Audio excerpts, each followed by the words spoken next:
Hello, আসসালামু আলাইকুম। আরও নতুন একটি ভিডিও নিয়ে এলাম। আই হোপ আপনাদের কাছে অনেক বেশি ভালো লাগবে। খুব সুন্দর দিন। এই দিনে আমরা যাচ্ছি বাংলাদেশের খুব সুন্দর প্রোগ্রামে। আর আমরা যারা অস্ট্রেলিয়াতে আছি আমরা কিন্তু সাংস্কৃতিক প্রোগ্রামগুলোতে খুব বেশি যাই, বাংলাদেশি কালচারাল প্রোগ্রামগুলোতে। আর বাংলাদেশি কালচারাল প্রোগ্রামগুলোতে গেলে এমনিতেও কিন্তু অনেক বেশি ভালো লাগে। দেখতে পাচ্ছি আমরা চলে এসেছি আর আমরা এখন প্রোগ্রামগুলোতে অ্যাটেন্ড করার চেষ্টা করব। আর এখানে অনেক রকমের ব্যবস্থা ছিল, খাওয়া দাওয়া, গান এবং বিভিন্ন তথ্য দিয়েছে আমাদেরকে বিভিন্ন জায়গার। আর মেহেদি উৎসবও ছিল। সব মিলিয়ে কিন্তু অনেক সুন্দর ছিল প্রোগ্রামটি। আর এই প্রোগ্রামে আমি আপনাদেরকে নিয়ে যাচ্ছি এবং দেখানোর চেষ্টা করব সব কিছু। দেখতে পাচ্ছেন আমরা চলে এসেছি, যে এখন নাচের অনুষ্ঠানে আমরা চলে এসেছি। সবাই মিলে নাচ উপভোগ করছি।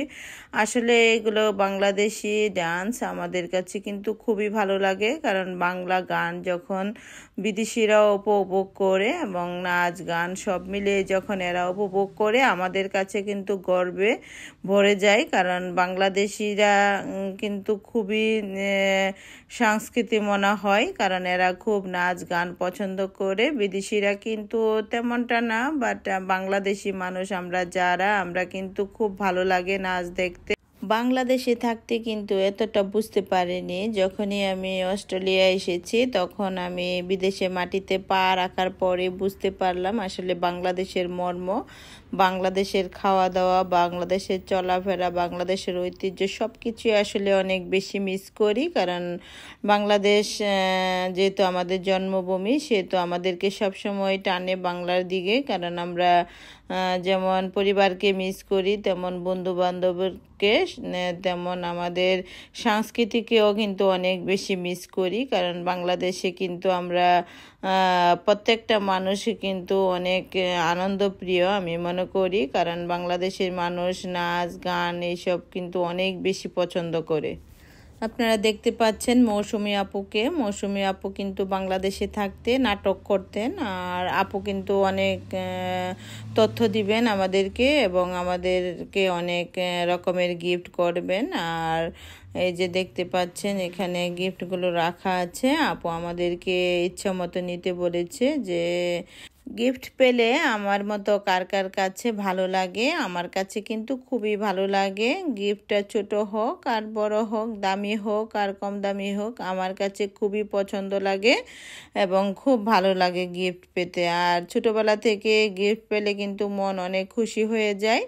আমরা যারা বাংলাদেশে আছি আমরা কিন্তু যে কোনো গিফট বা খাবার দাবার যাই বলেন, কেউ একটু খাওয়ালেও কিন্তু আমরা অনেক বেশি খুশি হয়ে যাই। কারণ আমরা আসলে বাংলাদেশি মানুষ, কিন্তু আমরা ছোটোবেলা থেকে খাওয়া দাওয়া এবং অতিথিপরায়ণ দেশ হিসাবে আমরা কিন্তু এইগুলো কিন্তু খুবই পছন্দ করি। নিজেও খেতে পছন্দ করি, আবার অন্যকেও কিন্তু খাওয়াতে পছন্দ করি। দেখতে পাচ্ছেন এখানে সবাই যার যার মতো করে নিজের যা ইচ্ছা করে তাই কিন্তু করছে, সবাই সবার মতো করে। আসলে বাইরে আসলে কিন্তু খুবই ভালো লাগে। যে কোনো প্রোগ্রামে আমরা যারা বাংলাদেশি ও মহিলারা আছি সবাই মিলেমিশে গল্প আড্ডায় তো মেতে উঠি এবং সুখ দুঃখ শেয়ার করি এবং সবাই সবার পাশে থাকি এবং যে যেটা জানে না জানানোর চেষ্টা করি এবং যাকে যেটা দরকার বা নিজে অনেক কিছু জানি না অনেক কিছু জানার চেষ্টা করি। আসলে এইসব প্রোগ্রামে আসলে কিন্তু অনেক কিছু জানা যায়।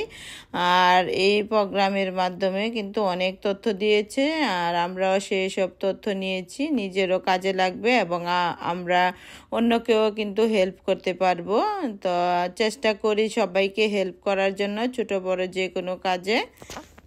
আমি যখন ফার্স্ট অস্ট্রেলিয়া আসি তখন কিন্তু অনেক কিছুই জানতাম না। তো এই অনুষ্ঠানের মাধ্যমে কিন্তু আমি অনেক কিছু জেনেছি। রুহান আপুর গ্রুপে গিয়ে অসংখ্য ধন্যবাদ আপু, রুহান আপুকে অসংখ্য ধন্যবাদ দিচ্ছি আমার পক্ষ থেকে, কারণ আমি অনেক কিছু জেনেছি এবং অনেক ভাবে মানুষকে উপকার করার চেষ্টা করেছি বিভিন্ন তথ্য দিয়ে বা সহযোগিতা করে।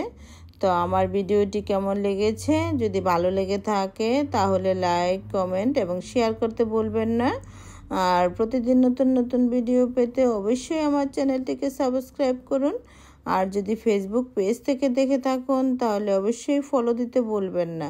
তো সবাই ভালো থাকবেন এবং নিজের জীবনকে অনেক বেশি ভালো রাখবেন, কারণ নিজেকে ভালোবাসলেই কিন্তু আপনি পুরো পৃথিবী ঘুরে ঘুরে দেখতে পাবেন। আপনি যে পরিবেশে থাকেন, যেখানে থাকেন না কেন, সবসময় চেষ্টা করবেন পজিটিভ লোকজনের সাথে মেলামেশা করার জন্য, কারণ পজিটিভ মাইন্ডের লোকজনের সাথে যখনই মেলামেশা করবেন নিজেকে অনেক বেশি ভালো রাখতে পারবেন এবং শান্তিতে থাকতে পারবেন। পৃথিবীতে শান্তির প্রয়োজন আছে, কারণ নিজেকে শান্তিতে রাখার একমাত্র উপায় হলো অন্যের ভুল না ধরে নিজের মতো করে চলা এবং নিজেকে ভালোবাসা। আল্লাহ হাফেজ।